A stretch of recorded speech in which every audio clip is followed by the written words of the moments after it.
Whiteford is a fishing guide on the Isle of Lewis in the Outer Hebrides. Earlier in the summer he made a distressing discovery at the mouth of the Blackwater River. It was really by the middle of July I started noticing problems. Fish getting very agitated, getting very lethargic. Before long they were swimming up covered in sea lice, absolutely infested in sea lice, swimming up onto these shallow shelves at the side of the pool, beaching themselves. They just wanted to die. Some of them were already dead. Sea lice feed on the skin of fish. Too many can prove fatal. In this case, hundreds of lice were counted on some of these salmon. One had over 700. This fish was filmed clearly suffering. In all, 81 mature wild salmon were confirmed dead, and it's thought many more died in the sea loch. I've never ever encountered anything like that before. I hope I never do again. No one can say for certain exactly how these wild fish ended up with such high numbers of lice.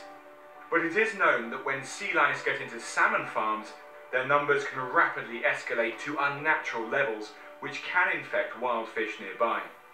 Andrew Graham Stewart campaigns for more protection for wild fish.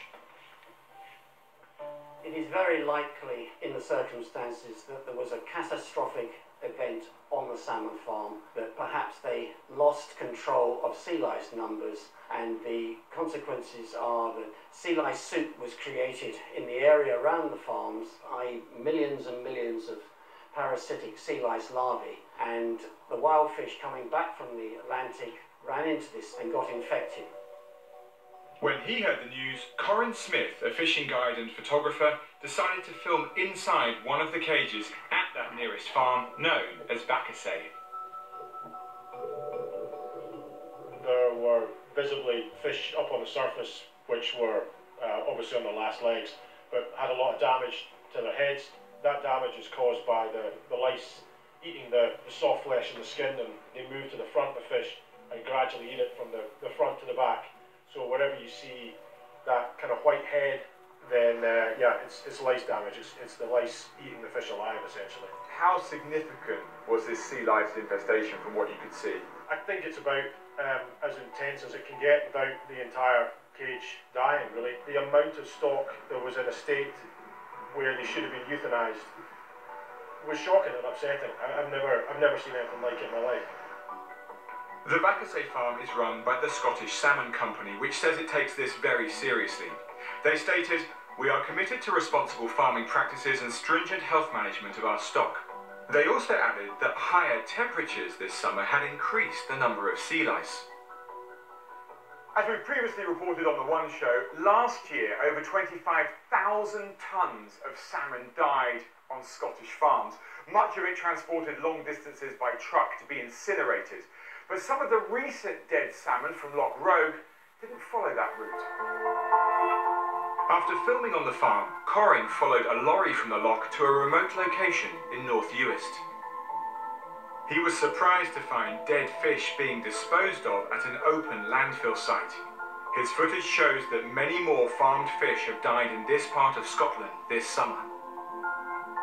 I was amazed. There were hundreds, if not thousands, of salmon, dead salmon, being disposed of in the pit. The fish were covered with seaweed and sand soon afterwards, and the owner told us netting was normally in place.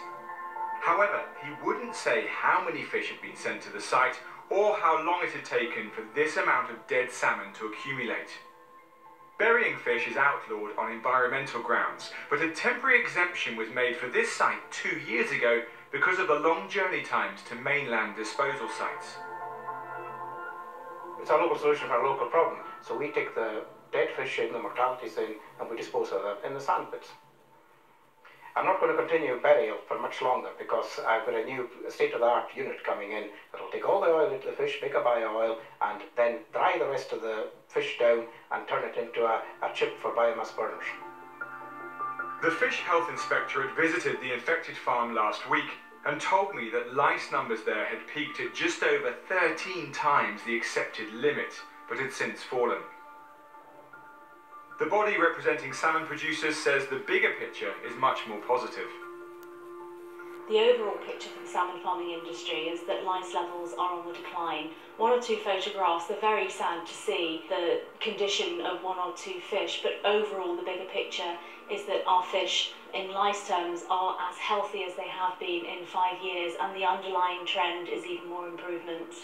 We've got the best brains in Scotland on these issues, and it's in everybody's interest to make sure that we farm healthy and quality farmed salmon, and the industry's passionate about doing that. Well, Joe is here now. Some pretty disturbing images then in that report, Joe.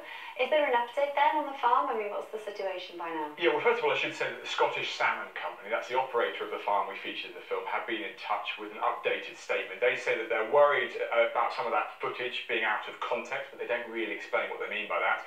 But they say the Scottish SPCA, the Animal Welfare Charity, and the Plant and Animal Health Agency have both been on the site last week to have a look. And they say that both found the required action was being put in place and was being taken. So they say those two authorities are pretty happy. Clearly, this has been a very busy farm in the last week, because I also spoke to the Fish Health Inspectorate. Now, they are really the authority that deal with sea lice numbers, amongst other things. They went back onto the site last week as well. They did a sea lice count.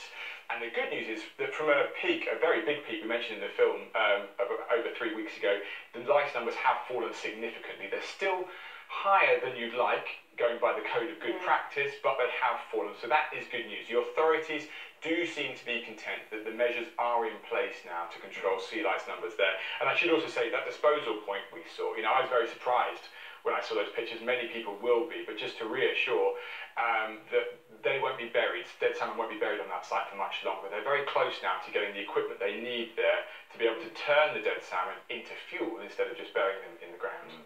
And also that was one farm that we featured there, Yeah. the 208 that are active in the UK. So how widespread is this problem?